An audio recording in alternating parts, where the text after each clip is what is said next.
মাথাভাঙা ২ নম্বর ব্লকের ঋষিগঞ্জ সংলগ্ন নলঙ্গিবাড়ি এলাকায় বৃহস্পতিবার এক বাড়িতে দুঃসাহসিক চুরির ঘটনায় চাঞ্চল্য ছড়িয়ে পড়ে। স্থানীয় বাসিন্দা চন্দন সাহার বাড়িতে চুরির ঘটনা ঘটে।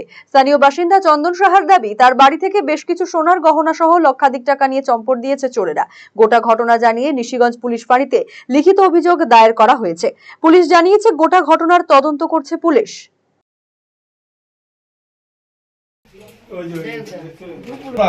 বাড়িতে কোনো দাদা দেওয়া না, বাড়িতে কোনো দাদা দেওয়া না।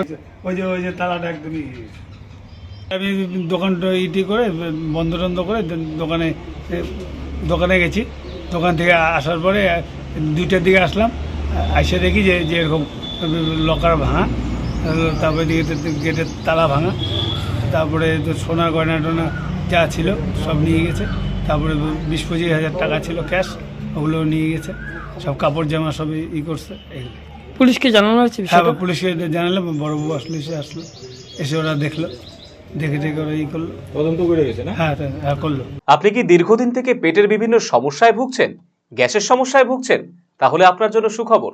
এখন থেকে প্রতি মাসের নির্দিষ্ট দিনে দিশারি হেলথ কেয়ার রায়গঞ্জ শাখায় নিয়মিত বসছেন হায়দ্রাবাদ থেকে আগত বিশিষ্ট গ্যাস্ট্রোএন্টারোলজিস্ট ডক্টর রবি কিরণ পেরুমাল্লা। ডাক্তার রবি কিরণ পেরুমাল্লাকে দেখাতে আজই যোগাযোগ করুন দিশারি হেলথ কেয়ার উকিলপাড়া রায়গঞ্জ শাখায়। যোগাযোগ করুন 7477785509, 7477785512 এই